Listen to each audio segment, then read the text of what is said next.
Hello, hello. Pleasure to see you, young Nick Davis. How's it going? It's been a couple weeks. Life is outstanding. Life is grand for me. Yeah, yeah. One thing I did that I kind of regret, but uh, I signed up for this online gardening course with the Oh, University of that's right. Wisconsin Extension. Yeah.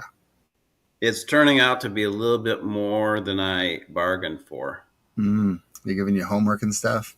Homework every day. Oh, no. I'm like, I'm retired.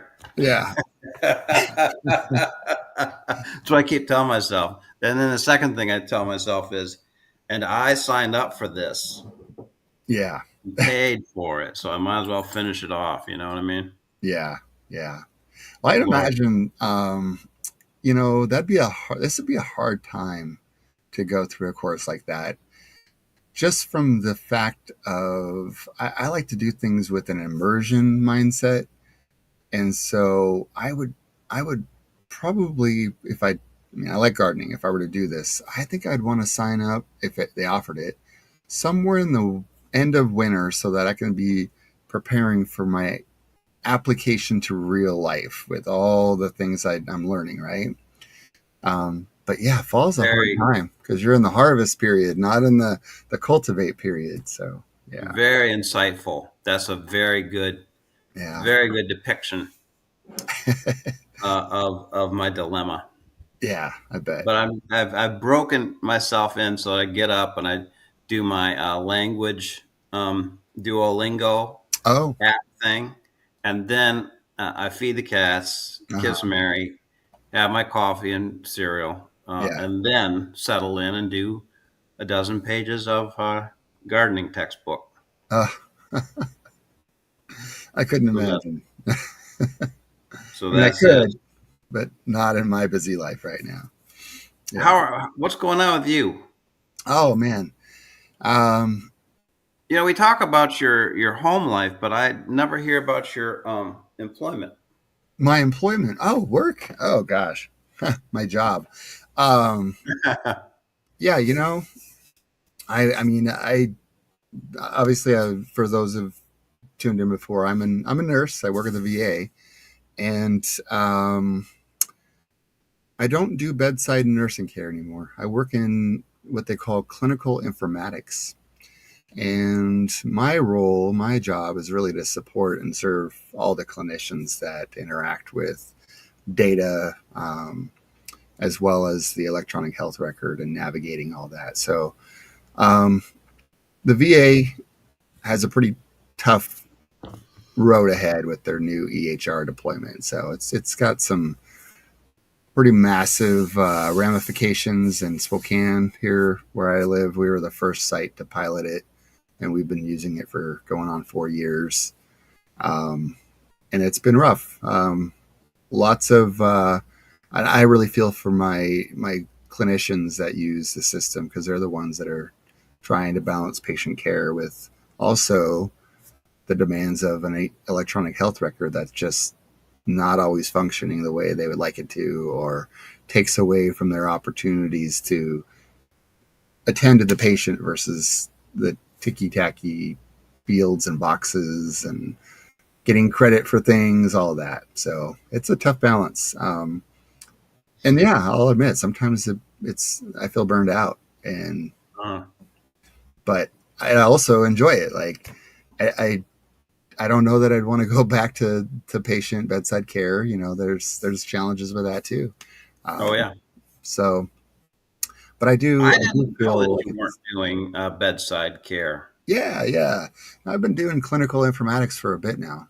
Um, the software that the VA went with is something I used in my previous nursing career in Seattle at the University of Washington Medical Center. So I had a lot of experience with that health record and really did a lot of training and education with staff when we deployed it.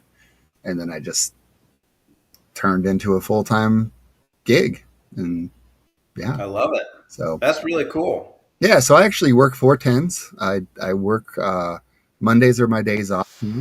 and I work. Yeah. I work from home. 410s. Yeah, four What'd you tens. say about home? Oh, so I work four tens. I have Mondays off, um, and I work from home Tuesday and Wednesday. So I go into an office only 2 days a week, and I work from home. And yeah, I think it's been really good for that whole work life balance. And I think it's, I mean, and I don't know. I feel like I kind of have a dream gig. So yeah. That's beautiful. But, everything in nursing has challenges. Everything in healthcare has challenges and potential for burnout, potential for moral distress, and things like that. Moral distress. Yep, yep. I know Yeah. about that. Mm-hmm. So, Mm-hmm. yep. You don't ever really get away from it if you're working in healthcare. Yeah, for sure. All right. So anything else to tell me before we move into this? No, I mean, life's busy. Daughter's doing soccer. We're, we're plugging away. We're in the thick of it. And You're it's in the all thick of it. beautiful. It's all beautiful, though. Oh, yeah, yeah. That's good. That's good. And I found a woman online. I'm ordering her book. Her name is Samantha Sweetwater, Oh, but she is talking about the Metacrisis a lot, and she said she's referring to one book by an author named James Carson. She said, "This is one of the 10 best books on the Metacrisis." And I said, "Oh my goodness, you need to tell me the other nine, please." And she said, "That's a really good question. I'll tell you by midweek." So I'm preparing to do a deep dive gotcha. So while by also midweek doing this my, week, you'll have a list of the 10 best yes, books on the Meta Crisis. yeah, Nice. yeah, on how to cope with it. So Yeah. I imagine I already have some of the books. So anyway, and then we're going to talk about cleaning up. There's wake up, clean up, grow up, and show up Hmm. as four ways to address the meta crisis. And we talked in depth about wake up already, Yeah. and we haven't gotten around to clean up. But before we do, I just want to mention that next week, and I can't find the book to hold it up for you here. It's somewhere in the house. Um, uh, Ruth Ben Giat, Ben Ghiat, wrote a book which I've been aware of for a few years. It's called Strongmen From Mussolini to the Present. Authoritarian. It's a study of the common traits of authoritarians, and I read her Substack articles. Um, I forget what it's called. I think it's called Lucid. Lucid is the name of the Substack series. Okay. Um, but Mary and I went to see her, um, along with another guy, a very friendly other guy who wrote a book called The Death of Democracy, and he was writing about um, the death of democracy in Nazi Germany. Oh, Um, and they had a back and forth. And we're going to talk about that for a week or two. I've got to read the book first. yeah. But I'm familiar with her thinking. Gotcha. Okay. Yeah, yeah. So for people that are watching, and this is live on my link today, Nick. Okay. So people that are watching, that's what's coming. Yeah. Yeah. I dropped the book link to Amazon in the chat for anybody that's tuning in or checking it out. They can at least go there and get the overview. We don't get Marvelous. These are not affiliate links. We don't get any money by posting them. It's just there because it's what we talk about. Right. Exactly. But if anybody wants to just send us $2,000 or $3,000, you know, Yeah. we'll take it. Yeah. Retirement fund is always available for donation. Right. Okay, young man. Well, today we're going to talk about, and just very briefly, the Metacrisis. We've talked about it several weeks in a row. I don't want to belabor what it is, but it's, in the briefest of terms, it's uh, what is it about humanity that has brought on itself um, climate degradation? So, to the point that of the 9 planetary boundaries, we've crossed 6 into the danger zone. We're in the danger toxic area with much of the globe, Mhm. and has brought on mental health crisis after mental health crisis. And why is it that um, the money is concentrated in fewer and fewer hands, and there's a breakdown in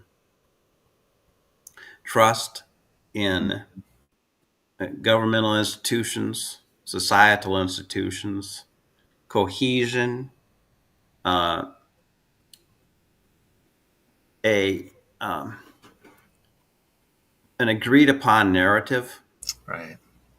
You know, um, when I was growing up, my parents watched Cronkite, and my dad had some choice words for him, but it was agreed that they were describing the news. Right. You know, and Hmm. there's social media manipulation of people to Yeah. the extent that you now have Pizzagate, where people are showing up at a pizza parlor in Washington, D.C. to kill Hillary Clinton, who they think is having sex with children in the back Oh my hallway. gosh. Remember that? Yeah, I do remember that. Yeah. Uh, Yeah. and more Yeah. and more.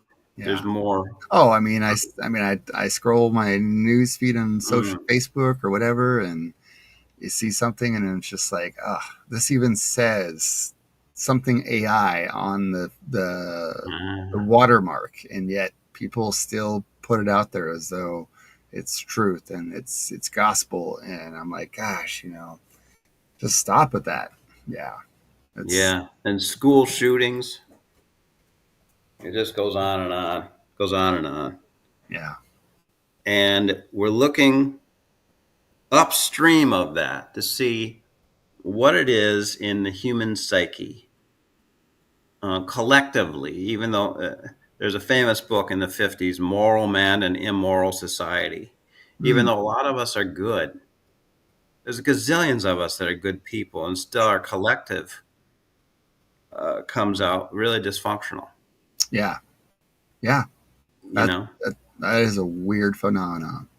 Yeah, I should read that book, actually. I owned it for 20 years and didn't read it and gave it to Goodwill. Yeah, let the past stay in the past then. There you go. There you go. It's a good title, though. Yeah, Moral Man and Immoral Society.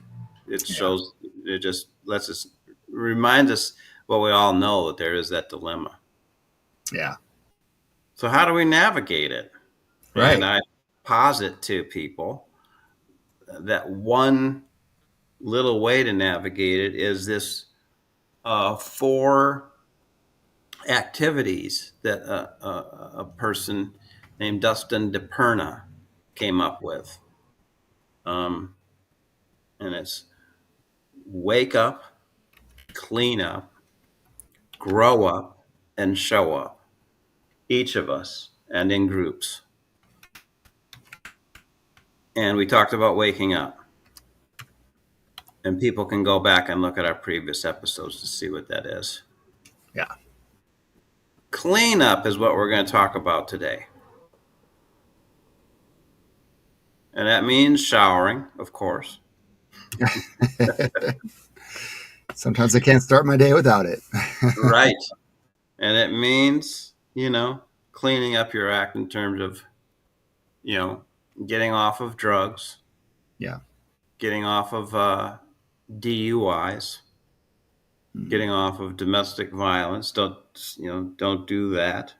Yeah. getting off of compulsive gambling, Mm-hmm. getting off of cheating on your taxes, getting off of cheating on your spouse, and so on and so forth. Yeah. But it also means something a little deeper than that, um, which is called shadow work. Have I mentioned this to you before, Nick? No, I don't know if I've heard this term shadow work yet. Shadow work. Yeah, it's a psychological process. Okay. I did it for 2 years in therapy, so I know of what I speak. But the phenomenon is simply this: we all are raised to value traits and to reject traits of ourselves. Mm. So, our family narrative and our neighborhood narrative and our school narrative um, says that we should be a certain way and not be another way. Right. And we respond to this conditioning by disowning aspects of ourselves. Mm. And the um, process is that rather than seeing okay, let's say that the part that we've disowned is arrogance. Yeah. Our parents raised us to be humble. Mm-hmm. We should always be humble no matter what. Right. Get straight A's, be a quarterback star, but be humble, Right. right? And so rather than seeing that there's a positive side to quote unquote arrogance, which is confidence, Yeah. um, self esteem, Mm-hmm. we push that stuff into our subconscious. No, no, no. I'm just a humble person. I'm not worth much in any respect compared to others. Right. And it can be that, or it could be um, I don't know what the lusty that you have an erotic impulse that your parents tell you and your school tells you, especially if you go to a Catholic school or a fundamentalist Christian or something, to be pure, Yeah.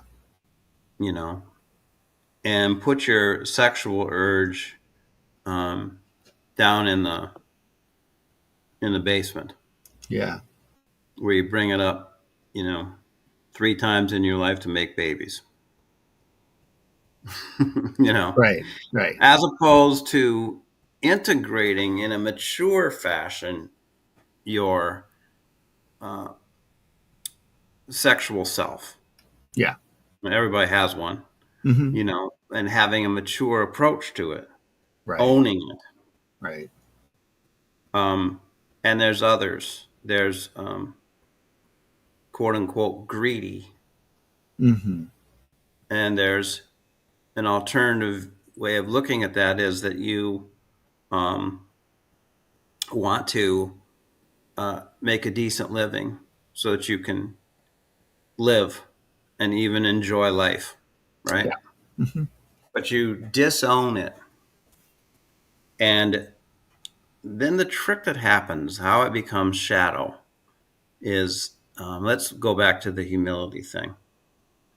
Um, you're told you've got to be humble. You've got to be humble. You've got to be humble. Don't be arrogant. Right. What about confident? No, no, no, no. Don't be confident either. Be humble. And what happens then is when you disown it, it does not go away. Right. It goes into the basement. It goes into the cellar of your awareness, of your self-awareness. And which is not acknowledged has more power over you than that which is acknowledged. Mm. Yes. So it becomes this difficult psychological knot. Yeah. KNOT. Right. And it becomes shadow, which you then project onto others. Mm. So I have got to be humble at all times. And I don't admit to myself that I'm confident, that I'm happy with that which I've done. Hmm. And so I project cockiness, arrogance onto other people Yeah. who may or may not have these traits that I think they have. Right. They might have them, which is why you're triggered into projecting. Hmm. Yeah. Um, so, you know, you may say, you're not integrating your erotic nature, and so you're thinking, well, he or she is lascivious. Right. They're a slut. You know, Hmm. they're way too interested in sex. Uh, you're kind of judging people. Yeah. Yeah. Maybe they are. Maybe they do have an issue, but you're projecting yours onto them. Right. Right. And Yeah. lo and behold, this can sabotage relationships, communities, political conversation, Yeah. you know, social and cultural exchanges. Yeah. I just think about the ramifications of this. One, and we've got what I'm going to share today as a way to do work with that, so that you aren't as projecting Yeah. as we otherwise are. Yeah. You know, your example there really it it strikes a thought that I've encountered just this week myself with that. Yeah. Um, Social media, of course, is the worst when it comes to this stuff, right? I I put a post up and I regretted it, and I took it down, and I regretted taking it down. And it was all because of this idea of, oh, I'm just going to put this thing out there on social media, and it's going to give it's going to portray this beautiful, this perfect life. And to me, I know it's not all sunshine or rainbows. And I always like, ah, oh, this person's posting this and this. They're doing. It seems like they're always just showing off their experiences and look where I'm traveling to and look where. And so then when I find myself feeling proud or happy about something and wanting to put it out there, then I'm like, oh, wait, be humble. Like, don't be the people that you complain about online who are just, you know, bragging about look at this, cool vacation I'm getting to do, and it's like you can't win really. It's like you want to kind of be proud of yourself and what you're doing and the opportunities you get. At the same time, you're for me, I'm like, well, people who do that feels like they're bragging, like they're boasting about it all. And we all know that life isn't that perfect, that what people put out on social media is, you know, reality. And again, maybe it is that perfect for them. I'm just projecting, right? So yeah, Yeah. yeah, it really, really hit home. That struck Excellent. a chord with me for sure. So, Yeah. Excellent. Excellent. yeah. And um, you hear about religions where um, the pastor um, succumbs to sexual stuff, right? Right. And what I mean is, they say, homosexuality is a sin, gay people are nasty, and then you Mm, hear about the pastor having sexual relations with it in a gay situation. yeah. Um, that's this. That's projection. Yeah. They're projecting. Hmm. Um, in our politics these days, what we're saying about the other side, Yeah. you know, we really have to be careful that we're not just projecting. Hmm. I do. I do for sure have to be careful about that. Um, in sports, you hear it. Yeah. In businesses, you hear it. In workplaces, it wreaks havoc. In relationships, it Yeah. wreaks havoc. Yeah. You Absolutely. know, so I think that this is massively important. Just the hangups and the struggles that you can be delivered of by doing shadow work. Would you like to hear how to do shadow work, Nick? Yeah. Absolutely. Absolutely. I'm, I'm intrigued for sure. I'm glad. I'm glad that you said Now, I yes. want just a moment of vulnerability here, Ah, potentially. You had indicated 2 years of shadow work.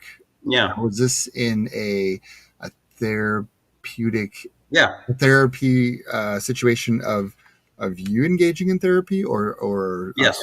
offering this therapy? Me engaging in it. Awesome. Yeah, I Yeah, think that's yeah. I wanted to highlight that because it kind of just got you dropped that in there, and I Ah, really think it's important in this in the world and life of mental health and awareness of destigmatizing. So I just want to I want to call that out. I do therapy work myself, and as you mentioned, you find benefits that correlate to your practice, to our discussions about the Metacrisis and the mental health element of that. So, really want to just give a shout out for those who are vulnerable and seek help and use therapy as a tool for self care. So, all no right, doubt about it. I'm 1,000%. My 2 years of therapy, it's in the Jungian depth psychology area.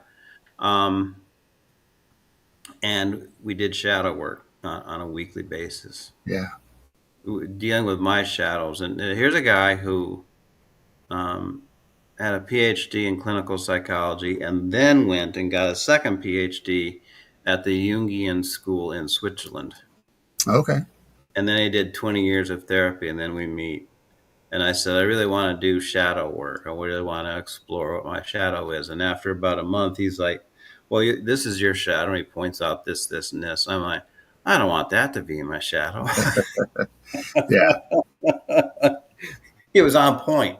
He's on oh point, is yeah. what I'm saying. And I was like, I, I was like, show me something else. uh, Oh, so, so, thank you for pointing that out. Yeah, it's therapy is a great thing. I did those 2 years, and I did a year when I lived in Kentucky. That was a bereavement therapy after my wife passed away, okay, and then I did a year when I was living in Boston in the '80s when my wife became pregnant with our first one. I wanted to make sure I was going to be a good dad, so I did mm. a year of therapy. Yeah, that's interesting. I really didn't engage in therapy myself until it was.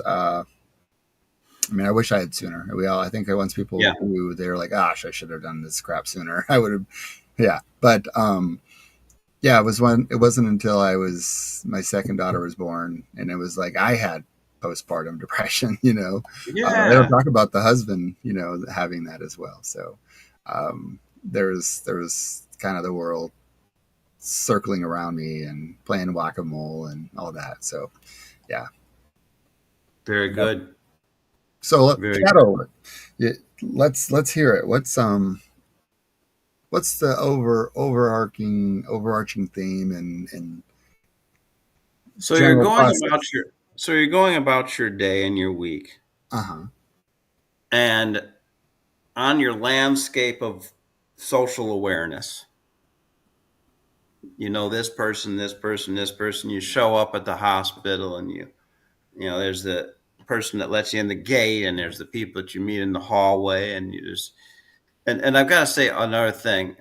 There's shadow, and there's also, I don't know if what you call it, rainbow or something. There's also projecting of your positive traits. Oh yeah.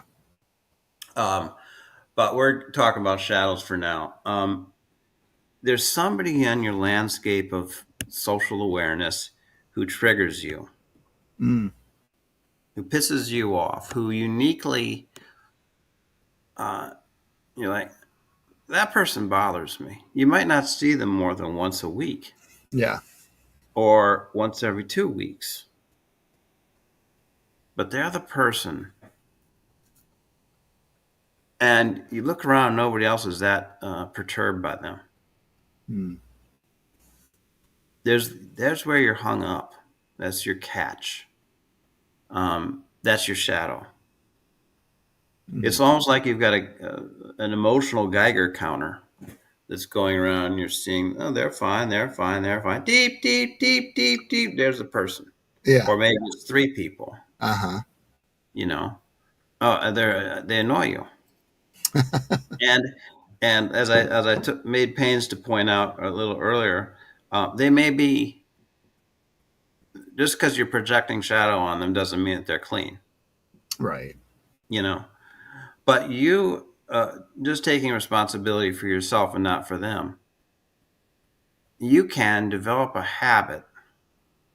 And I used to do this on Sunday nights, and my therapy was on Monday night, so I'd have it prepared. Um, you can go through your week long social interactions and find where your shadow is projecting, Yeah. by who is irking you the most. That person really cranks my gears, Mm, right? yeah. Um, there's your shadow, and it becomes, in my instance, it became fun and playful, because it's like, before I was doing the shadow work, I was taking refuge in the idea that I'm good, and that person that pisses me off is deficient in some way, Mm, okay. right? Okay. And then to be let them off the hook, and to Mhm. realize I'm not looking for other people's deficiencies. I'm looking for my shadow. What am I projecting? Ah, Yeah. there it is. There it is. And you go home, and maybe you're projecting it onto your most intimate partner, Mm, or your children, or your next door neighbor. It yeah. doesn't have to be at work. So then there's a process that you can go through. It's called the 3-2-1. Okay. And that's quite simply third person, second person, first person. Mm, And then you reverse it 1, 2, 3. Um, and it can be remarkably illuminating and liberating. okay. I find that this stuff is as important as meditating. The shadow work. Yeah. Yes. hmm Clean up, wake up. There's 1, 2. They're just as big as each other. So let's say that I'm at work and a particular nurse cranks my gears, Hmm.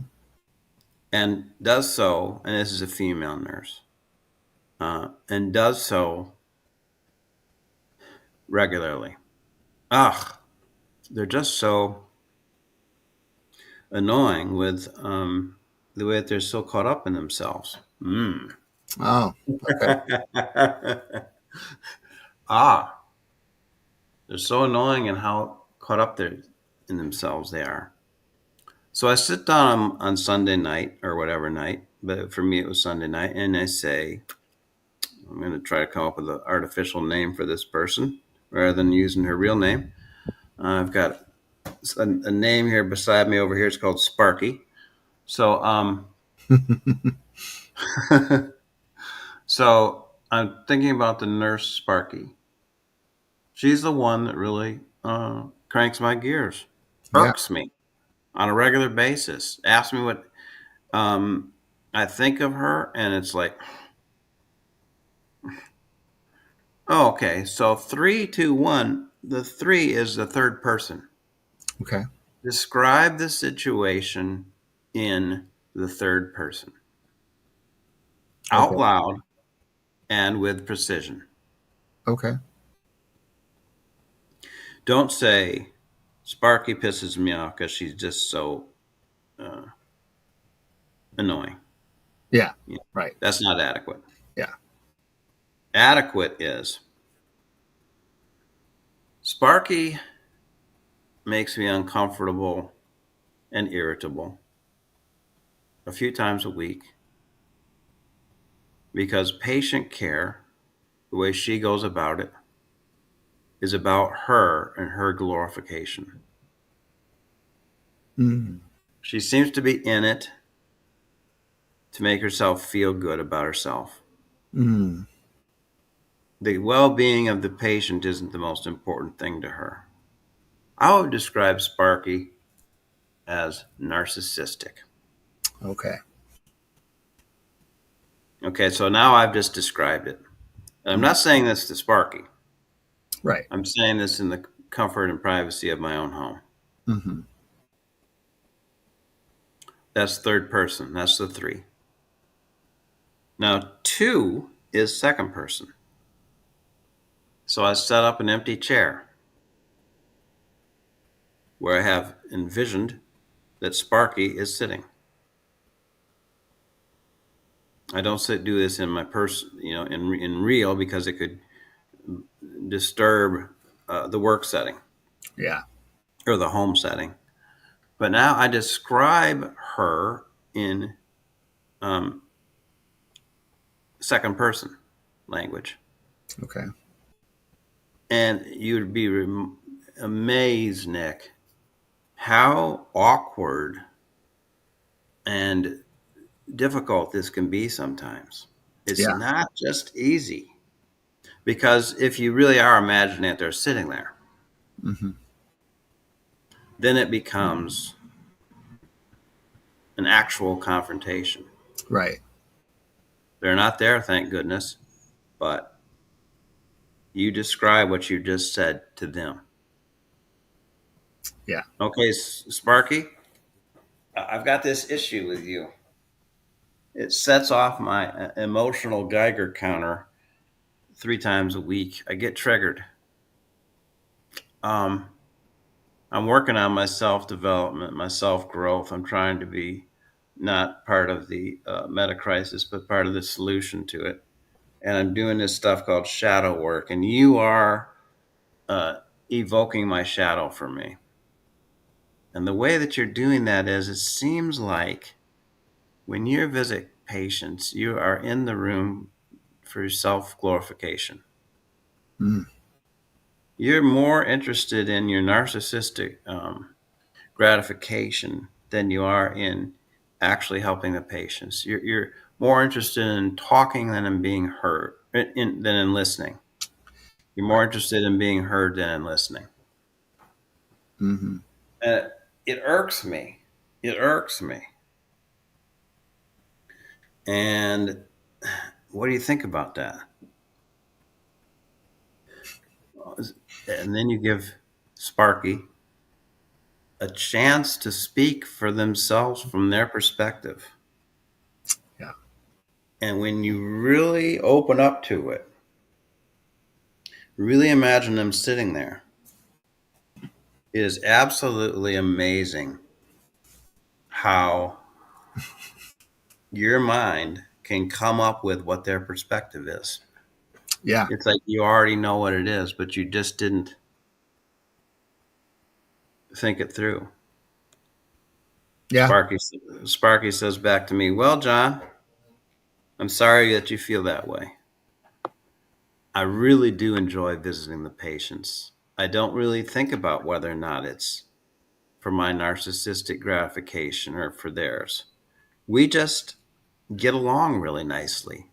Mm-hmm. And the vibe in the room is helpful to them, I think. And Yeah. it's helpful to me too. Besides, John, here's the truth of the matter. I'm doing the best that I can Mm-hmm. within my talent level, within my intelligence level, within my ethical framework, within my. I really do care about each and every patient and their families. Mm-hmm. You know, I really do care about working well with you. Yeah. I don't feel like I'm being that narcissistic, but um, if I am, I'm going to do my best not to be. But I just need you to accept me for who I am, as I am. Yeah. Yeah. At which point you feel that tall. Yeah. Well, and there's a piece that comes to my mind too as a nurse in in this situation. One of my thoughts as in that scenario is, yeah, it makes me uncomfortable. And I think what part of it makes me uncomfortable is for those of us in the helping professions, especially in mental health and medicine, um, this well-being. Deep down, there is a gratification of Yes. knowing you can have an impact and help people in their times of need, and that is part of the motivation. That's part of having a job that has meaning for you. You know, if you didn't if that didn't appeal to you, if there wasn't a part of it, I mean, you might be gone to your Mother Teresa. Um, but the truth is that yeah, there's people who tied their joy, gratification to their ability and skills in helping others and Hmm. having a positive influence on people. I mean, teachers, you think of it the same thing, Um, I don't think anybody in teaching signs up necessarily because it's, the best paying and, it's going to be, you know, there's some, well, definitely altruistic things, but there's also, there is some parts of it that bring gratification and say, yeah, I want to do this. I want this thing to be not something that defines me, but a piece of who I am, and that's an important piece that it have this Hmm. meaning or this impact. Yeah, but Yeah. yeah, so and I see I think I share some shadow there as well because it's like, oh, I have this little personal agenda that's mixed in with this, and that feels impure. Yeah. Therefore, and I share some of that shadow, I believe, as well. Um, that would make me more critical of somebody else when it's like, wait a minute, evaluate yourself, think about your own Exactly. motives too. So Exactly. I have a feeling you're going to get there when you go to the first person. So let's hear that. Yeah. Yeah. Yeah. Exactly. That's perfect lead in. So, third person, you describe the situation objectively, or as objectively as you were able to do in the third person. Uh, Sparky is yanking my chain with this perceived uh, agenda and approach, and her language and her self presentation irk me. Um, then I almost called her by her real name. Hmm. Sparky speaks up and describes her situation. And the one big thing that she says is, I'm doing the best that I can. I'm Hmm. trying to serve. I'm not perfect. Yeah. Um, and, my motives are good and I enjoy being with the patients. We have a lot of joy. Um, and so then first person is I state control, accountability, ownership of that which I'm projecting onto Sparky. I am sometimes narcissistic in dealing with patients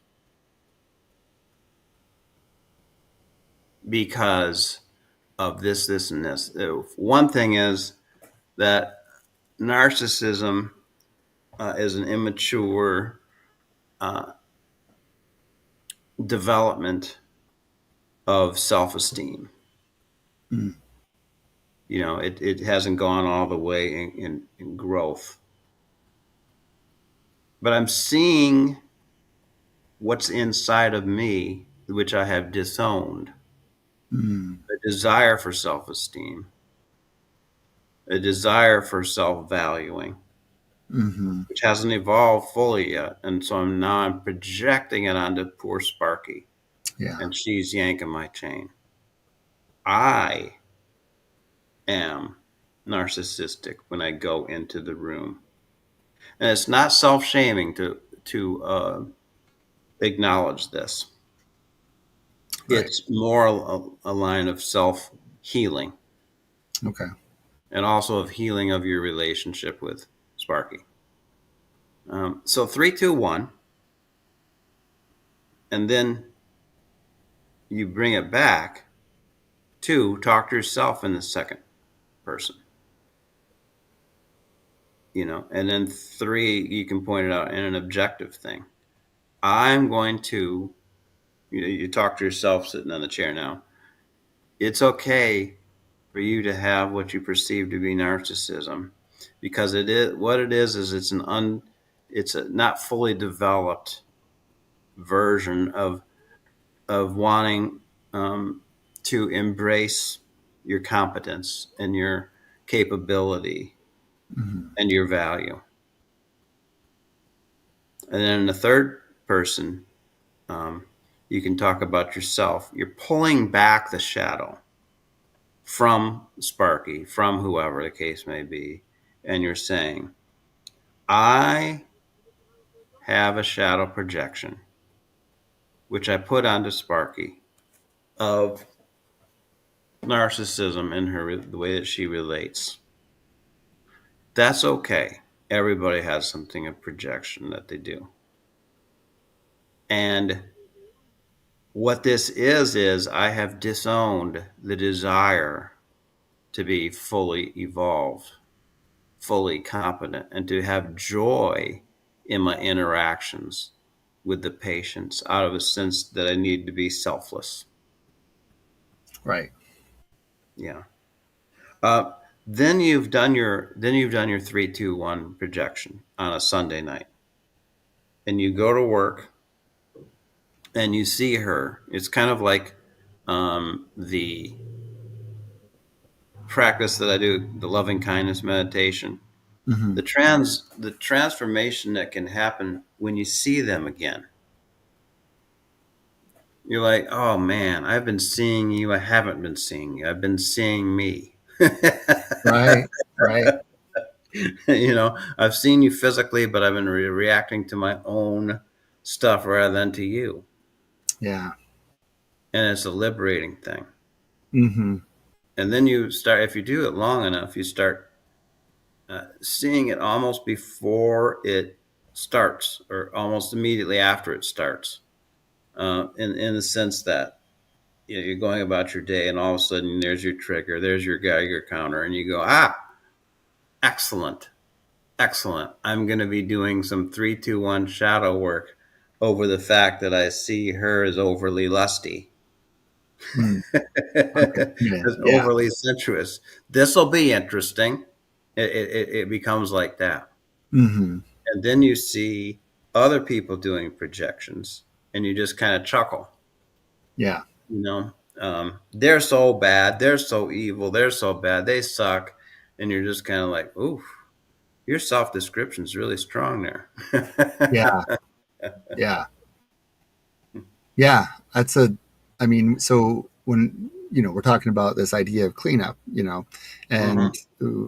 we talked about the things that really, are destructive to your life and relationships. And then there's those things of kind of what we're talking about here with these scenarios, these projections. It's kind of like clean up your act a little bit. And to use that term, um, Yeah.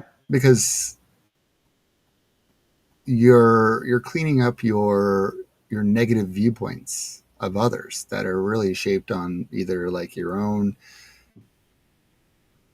like you said, the things you've tucked away, you buried in the basement, you disown. I also, the word that comes to mind in this realm is insecurities. Yeah. Yeah. Um, and yeah, there. I mean, all of those things. And and it goes back to this idea of the bringing it to the metacrisis here. This, how do so many pieces of good, moral, functional people produce a dysfunctional society or dysfunctional community? Um, well, it's when we all walk around doing shadow work and you don't highlight that the majority of people or others are actually pretty good. Um, Yeah. and They're in you process share anyway. you share your common versus beat each other up for the differences, which are really just being insecure, being triggered, being, you know, projecting. Yeah. It's the truth. Yeah. It's the truth. So I like that. I think that's a good cleanup Isn't strategy. it? This overall way of what can you as an individual do? Well, it's like I can own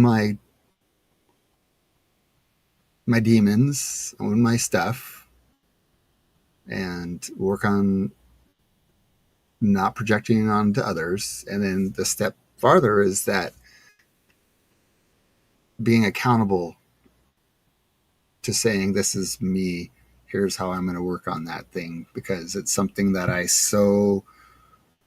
think, I think low enough of that I'm doing this to myself and to others. Therefore, it's important enough that I own it, be accountable for it, integrate with it, and, um, you know, kind of actualize it a bit more. So, Right. yeah, I like that. Good. I'm going to look up So, some more on shadow work for sure. yeah, yeah. Connie Zweig, Zweig. Z- What's that guy's name? Robert. He's got a middle initial Johnson. I think it's Robert A. Johnson, not to be confused with the blues musician Robert Johnson. Robert A. Johnson. He wrote some really powerful books. One is called Inner Work. It's a short book. oh yeah, using dreams and active imagination for personal growth. Huh. Yeah, and then he's got another book, something about shadow. Yeah. You know? Okay. Yeah, Here, I'll link that. Let's see. Owning your own shadow, understanding the dark side. exactly. And then I Yeah. watched like an hour long video of him. He's talking to an Episcopal priest who also is a Jungian therapist down in Houston. I watched this on YouTube, so I think it's out there available. Robert Johnson in an interview setting, talking for like an hour, and it's pretty mind blowing. Pretty mind blowing. Yeah. Um, and I'm talking about the male guy. There's a um, well, Connie's weak. There are really great um, women who talk about it too. Mm-hmm. Connie's weak is one in particular. Um, I'll tell you. I'm going to be personal here and tell you briefly, as kind of like a illustrating story about my own experience with shadow. Okay. Yeah, which was the 2 year episode, and the therapist who had all that education. So I grew up in a upper middle class suburb, and when I was in late in my high school, definitely in my senior year of high school, in college, um, one big thing that I was dissociating myself from the best that I could was this suburb and all of the values that were inherent in it. Hmm. Brookfield, Wisconsin. Um, and so there was like a lifelong journey of not being like them. What did I see that I didn't like? It was kind of a shallow materialism, Okay. um, and it's some racism, Hmm. sexism, some real things to be homophobia for sure. Yeah. There's some real things to want to be not like. Right. But in dissociating it myself entirely from it, I Hmm. missed out on the positives, Okay. which was many people in my upbringing and my peers were intellectually rigorous, Mm. and they wound up being enormously successful. I spent so much energy saying no, no, no, no, no that I missed out on some of that. Okay. Yeah. So my therapist is like, well, John, your shadow is your Brookfield uh, background, your Brookfield being. I was like, no, I don't want to look at that. That's so far gone. He goes, no, no, no, this is what you have dissociated yourself from. Hmm. And he kept bringing it up. I'd have dreams and I'd share it, and he'd say, well, it's like that Brookfield thing. I was like, oh my God, I don't want to look at that. Well, that's when you know that you really should look at it, right? Right. Right. Yeah. Yeah, yeah. And you're like, So I don't want that's to go into that. That's yeah. yeah, exactly. I look at any other thing but that. Yeah. I actually wound up going and sitting in the park in Brookfield and overhearing conversation and thinking about the ways that I had been in high school and college, you know, Hmm. and my attempts to kind of just move to Boston, Yeah. to get away from that. You know what I'm saying? Yeah. Um, so for me to then say, well, definitely am rejecting the homophobia, the misogyny, the racism, that stuff. Yeah. Um, but there's some definite qualities here that I have rejected that I need to integrate into myself that are Hmm. my roots and upbringing. Yeah. You know, so it was a really good experience for me to Yeah. be in therapy and look at my shadow. Yeah. No, thank you for sharing that. That's yeah. I mean, we all have a shadow. Um, Yeah, yeah. And whether it's in therapy or just reflection, mindfulness, as we go about our days, that there's ways of adopting an approach of really evaluating that. Where do your influences? What shapes you? What into being triggered by this or judging somebody else? Yeah, yeah. 100%. So I think that's a good strategy, good method for the cleanup. Starting with yourself as an individual, what can you clean up, and as a collective, how would that look if the majority of people were doing that work to clean up to address their shadow? Um, could be incredibly powerful as a Absolutely. community and society. Yeah, as a That's what I humanity. think. Yeah, Yeah. absolutely. So cool. Well, we are reaching the top of the hour. We've had a few guests in and out Yeah. I throughout the put day. So I yeah, put the link on my Facebook page nice. for Okay, live. cool. I'm Okay. thinking that that's where that is because Mary is out with her sister, Uh huh. and they're coming here in a little bit. So she's not watching. So Yeah. I think that that's who that probably is. Some of my Cool. Facebook friends. Nice. Well, Yeah. So yeah, whoever you are, hello. thank you for tuning in. We'll see you next time in 2 weeks when we meet again, and more to come. So Peace. awesome. Thanks, John. Thank you.